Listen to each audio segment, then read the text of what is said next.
اعوذ باللہ من الشیطان الرجیم بسم اللہ الرحمن الرحیم وَلَقَدْ آتَيْنَا داؤد وسلیمان علما۔ اب یہاں حضرت داؤد حضرت سلیمان کا تذکرہ ہے۔ وَقَالَ الْحَمْدُ لِلَّهِ الَّذِي فَضَّلَنَا عَلَى كَثِيرٍ مِّنْ عِبَادِهِ الْمُؤْمِنِينَ، اور ان دونوں نے کہا کہ کل شکر ہے اور کل تعریف اللہ کے لیے ہے جس نے ہمیں اپنے بہت سے مومن بندوں پر فضیلت بخشی، ہمیں ایک مقام عطا کیا ہے، ہمیں ایک مرتبہ عطا کیا ہے۔ اس کے بندے جو صاحب ایمان ہیں ان میں اس نے ہمیں ایک رتبہ دیا ہے، تو اس کے لیے حمد ہے، اس کے لیے شکر ہے۔ وَوَرِثَ سُلَيْمَانُ دَاوُودَ، اور وارث ہوا سلیمان داؤد کا علیہ الصلاۃ والسلام۔ وقال یا ایھا الناس، اور انہوں نے کہا حضرت سلیمان نے، لوگو علمنا منطق الطیر، ہمیں سکھا دی گئی ہے جانوروں کی بولیاں، خاص طور پر پرندوں کی بولیاں ہمیں سکھا دی گئی ہیں۔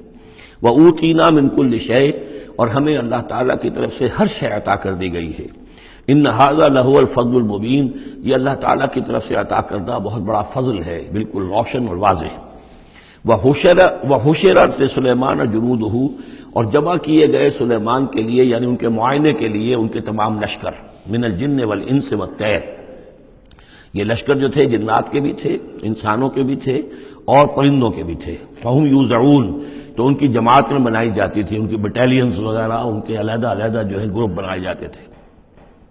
حتیٰ اذا اتوا علی وادی النمل، تو یہ کہیں نکلے ہیں اپنے لشکر کو لے کر، جب ان کا آنا ہوا، پہنچنا ہوا ایک وادی پر کہ جہاں چیونٹیوں کی رہائش تھی، یعنی بہت سے بل تھے اور چیونٹیاں جو ہیں اس وادی میں کثرت سے تھیں۔ قال نملۃ، تو ایک چیونٹی نے کہا، یا ایھا النمل، اے چیونٹیو، ادخلوا مساکنکم، اپنے اپنے بلوں میں گھس جاؤ، لا یحطمنکم سلیمان وجنودہ، ایسا نہ ہو کہ سلیمان اور اس کا لشکر تمہیں کچل کر رکھ دیں، وہم لا یشعرون، اور انہیں پتہ بھی نہ ہو، انہیں احساس بھی نہیں ہوگا کہ کتنی ننھی جانیں جو ہیں ان کے گھوڑوں تلے، ان کے سموں تلے یا ان کے قدموں تلے جو ہے وہ مسلی جا رہی۔ فتبسم ضاحکا من قولہا، اس کا یہ قول جو ہے حضرت سلیمان نے سن لیا اور سمجھ لیا، تو اس پر متبسم ہوئے، ان کو چہرے پر مسکراہٹ آئی۔ وقال رب اوزعنی، اور یہ جو اللہ نے فضیلت عطا کی تھی کہ وہ ان جانوروں کی بولیوں کو بھی سمجھ رہے تھے، اس پر خاص طور پر ان کی زبان سے وہ اللہ تعالیٰ کے حمد کا ترانہ جاری ہوا۔ وقال رب اوزعنی ان اشکر نعمتک التی انعمت علی وعلی والدی، اس نے کہا پروردگار مجھے اس کی توفیق دے کہ میں تیرا شکر، تیری اس نعمت کا شکر اور حق ادا کر سکوں کہ جو تو نے مجھ پر فرمائی ہے اور میرے والدین پر فرمائی۔ وَأَنْ أَعْمَلَ صَالِحًا تَرْضَاهُ، اور یہ کہ میں عمل کروں اچھے جن سے تو راضی ہو۔ وَأَدْخِلْنِي بِرَحْمَتِكَ فِي عِبَادِكَ الصَّالِحِينَ، اور مجھے داخل کیجو اپنی رحمت سے اپنے نیک بندوں میں۔ وَتَفَقَّدَ الطَّيْرَ، اور انہوں نے معائنہ کیا، انسپیکٹ کیا جو لشکر تھا ان کے جانوروں کا، وہ پرندوں کا۔ فقال ما لی لا اری الہدہد، ان کا کیا بات ہے مجھے ہدہد نظر نہیں آ رہا۔ ام کان من الغائبین، کیا وہ ایبسنٹ ہے، غیر حاضر ہے۔ لأعذبنہ، اور یہ غیر حاضری جو ہے اس پریڈ سے، یہ تو بہت بڑا جرم ہے۔ لأعذبنہ عذابا شدیدا، میں اسے بہت شدید سزا دوں گا۔ او لأذبحنہ، یہاں تک بھی ہو سکتا ہے کہ میں اسے ذبح کر ڈالوں۔ او لیاتینی بسلطان مبین، یا پھر یہ کہ وہ میرے پاس کھلی سند لے کر آئے، کوئی واقعی عذر ہو، کوئی سبب ہو اس کے پاس کہ جس سے وہ جسٹیفائی کر سکے اپنی ایبسنس کو۔ فمکث غیر بعید، تو کوئی زیادہ دیر نہیں گزری۔ فقال احطت، تو وہ آ گیا، ہدہد پہنچ گیا۔ فقالت، اس نے کہا، احطت بما لم تحط به، مجھے ایک ایسی بات کا علم حاصل ہوا ہے جو اے حضرت سلیمان آپ کو حاصل نہیں ہے۔ وجئتک من سبأ بنبأ یقین، اور میں ایک قوم سبا کی طرف سے ایک بڑی یقینی خبر لے کر آیا ہوں، آپ کے پاس معلومات لے کر آیا ہوں جو بڑی یقینی ہیں اور صحیح ہیں۔ یہ قوم جو ہے یہ یمن میں رہتی تھی، سبا، قوم سبا کا مسکن تھا یمن میں، ان کی ایک اس وقت ملکہ تھی بلقیس نامی۔ انی وجدت امرأۃ تملکہم، میں نے دیکھا ہے کہ ایک عورت ہے جو ان پر حکومت کر رہی ہے۔ وأوتیت من کل شیء، اور اسے ہر شے دی گئی ہے، یعنی دنیا بھر کی نعمتیں اور ساز و سامان جو ہیں اس کے پاس جمع ہیں۔ وَلَهَا عَرْشٌ عَظِيمٌ، اور اس کا جو تخت ہے وہ بہت عظیم ہے۔ وَجَدتُّهَا وَقَوْمَهَا يَسْجُدُونَ لِلشَّمْسِ، میں نے دیکھا اس کو اور اس کی قوم کو کہ وہ سجدہ کرتے ہیں سورج کو، من دون اللہ، اللہ کو چھوڑ کر۔ وَزَيَّنَ لَهُمُ الشَّيْطَانُ أَعْمَالَهُمْ، اور شیطان نے ان کے لیے ان کے اعمال کو مزین کر دیا ہے۔ فَصَدَّهُمْ عَنِ السَّبِيلِ، اور انہیں روک دیا ہے سیدھے راستے سے، صراط مستقیم سے، توحید کے راستے سے۔ فَهُمْ لَا يَهْتَدُونَ، تو وہ راہ نہیں پا رہے، بھٹک گئے ہیں۔ اللہ یسجدوا، یعنی وہ یہ راہ نہیں پا رہے، صحیح راستہ تک نہیں آ رہے، اللہ یسجدوا للہ، کہ نہ سجدہ کریں وہ اللہ یسجد اللہ کہ وہ سجدہ نہیں کرتے ہیں اللہ کو، الذی یخرج الخبء فی السماوات والارض، جو نکالتا ہے ہر چھپی ہوئی چیز کو آسمانوں اور زمین کی، ویعلم ما تخفون وما تعلنون، اور وہ جانتا ہے جو کچھ کہ تم چھپاتے ہو اور جو کچھ کہ تم ظاہر کرتے ہو، اللہ لا الہ الا هو رب العرش العظیم، وہ اللہ کے جس کے سوا کوئی الہ نہیں اور جو بہت بڑے عرش کا مالک ہے۔ قال سننظر اصدقت ام كنت من الكاذبین، حضرت سلیمان نے فرمایا ان قریب ہم دیکھیں گے کہ تم سچی بات کہہ رہے ہو یا تم جھوٹے ہو،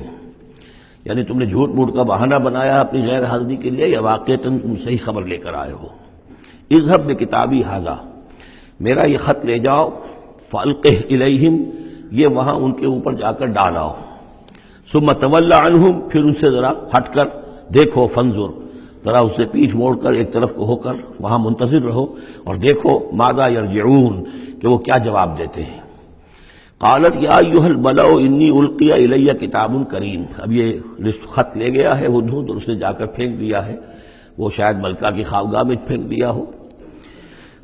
قالت یا ایھا الملأ، اب اس نے دربار اپنا منعقد کیا، اس نے کہا ہے میری قوم کے سردارو، انی القی الی کتاب کریم، یقیناً میری طرف ڈالا گیا ہے ایک خط کے جو بہت باعزت خط ہے، انہ من سلیمان، اور یہ خط آیا ہے سلیمان کی جانب سے، وانہ بسم اللہ الرحمن الرحیم، اور اس کا آغاز ہوا ہے بسم اللہ الرحمن الرحیم سے۔ یہ واحد مقام ہے قرآن مجید میں کہ جہاں یہ آیت بسم اللہ جو ہے سورتوں کے متن کے اندر واقع ہوئی ہے، باقی جو ہے سورتوں کے درمیان لکھی ہوئی ہے، اس میں اختلاف ہے کہ آیا انہیں شمار کیا جائے گا ہر مرتبہ قرآن کی آیت کی حیثیت سے یا نہیں۔ وَإِنَّهُ بسم اللہ الرحمن الرحیم اللہ تعالی علیہ، کہ میرے خلاف سرکشی مت کرو، وَأْتُونِي مسلمین، اور حاضر ہو جاؤ میرے دربار میں اطاعت و فرما برداری کے ساتھ، میری اطاعت اور فرما برداری اختیار کرو اور حاضر ہو جاؤ۔ قالت یا ایھا الملأ افتونی فی امری، اب اس نے کہا سردارو ذرا مجھے اس معاملے میں مشورہ دو، ما کنت قاطعۃ امرا حتی تشہدون، میرا یہی معاملہ رہا ہے کہ میں کسی معاملے میں فیصلہ نہیں کیا کرتی، کسی اقدام کا فیصلہ نہیں کرتی جب تک کہ آپ لوگ بھی موجود نہ ہوں اور آپ لوگوں سے مشورہ نہ ہو جائے۔ قالوا نحن اولو قوت و اولو باس شدید، انہوں نے کہا کہ ہم قوت والے ہیں، طاقت والے ہیں، اور ہم سخت لڑائی کی صلاحیت اور استعداد اور اسلحہ رکھنے والے ہیں، والامر الیک، لیکن یہ کہ فیصلے کا معاملہ آپ کے ہاتھ میں ہے، آپ جو چاہیں فیصلہ کریں، فانظری ماذا تأمرین، تو اب آپ خود دیکھیے کہ آپ کی کیا رائے بنتی ہے اور آپ کا کیا مشورہ ہے۔ قالت ان الملوک اذا دخلوا قریۃ افسدوها، اس نے کہا اور بڑی عقل کی بات کی کہ دیکھو بادشاہوں کا یہ اسلوب ہے یا طریقہ ہے، دستور ہے کہ وہ جب کسی بستی کو، کسی شہر کو، کسی علاقے کو فتح کرتے ہیں، اس میں داخل ہوتے ہیں تو وہاں بہت سے فساد پیدا کرتے ہیں، اور جعلوا عزت اہلھا اذلہ، اور سب سے بڑی بات یہ کہ اس بستی یا اس قوم یا اس علاقے کے عزت والوں کو ذلیل کر دیتے ہیں۔ یہ ایک بہت اہم بات ہے جو اس نے کہی ہے۔ علامہ اقبال نے یہیں سے پھر وہ ایک نظم جو ہے اس کے لیے اس کو عنوان بنایا ہے، آ بتاؤں تجھ کو رمز آیا ان الملوک اذا دخلوا قریۃ، اسی آیت کے حوالے سے آ بتاؤں تجھ کو رمز آیا ان الملوک، سلطنت اقوام غالب کی ہے ایک جادوگری، خواب سے بیدار ہوتا ہے ذرا محکوم اگر، پھر سلا دیتی ہے اس کو حکمراں کی ساحری۔ لیکن اس میں یہ بات اہم ہے، جیسے کہ ہندوستان میں جب انگریز آیا ہے تو جو سب سے بڑا اس نے نقصان پہنچایا ہے خاص طور پر مسلمانوں کو، ہندوؤں کے معاملے میں یہ بات اس نے نہیں کی، اس لیے کہ ہندوؤں سے انہیں کوئی خوف نہیں تھا، اس لیے کہ ہندو پہلے بھی غلام تھے، جب انگریز یہاں آیا ہے تو ہندو مسلمانوں کے غلام تھے، وہ محکوم کے محکوم رہے، پہلے وہ مسلمانوں کے محکوم تھے، اب انگریزوں کے محکوم ہو گئے، تو ان کے لیے معاملہ چینج آف ماسٹرز کا تھا، یہ نہیں تھا کہ پہلے وہ حاکم ہو اور محکوم ہو گئے ہوں، محکوم کے محکوم رہے، چینج آف ماسٹرز کا معاملہ ہوا۔ مسلمانوں کا معاملہ یہ تھا کہ وہ حاکم تھے اور یہاں پہ حکومت کے تخت سے وہ گرا کر انہیں اور کھڑا کر دیا گیا نیچے، تو ایک زمین و آسمان کا فرق واقع ہو گیا۔ لہذا انگریزوں کو یہ اندیشہ تھا کہ یہ بغاوت کریں گے اور ہر صورت کی کوشش کریں گے کہ اس حکومت کے پاؤں نہ جمنے دیں، لہذا انہوں نے اس پالیسی پر عمل کیا ہے کہ ان میں سے جو کمینے لوگ تھے، گھٹیا لوگ تھے، انہیں خطابات دے کر، انہیں اپنے ہاں رسائی دے کر، اپنے سرکار دربار کے اندر اونچے مقام دے کر انہیں اوپر کیا،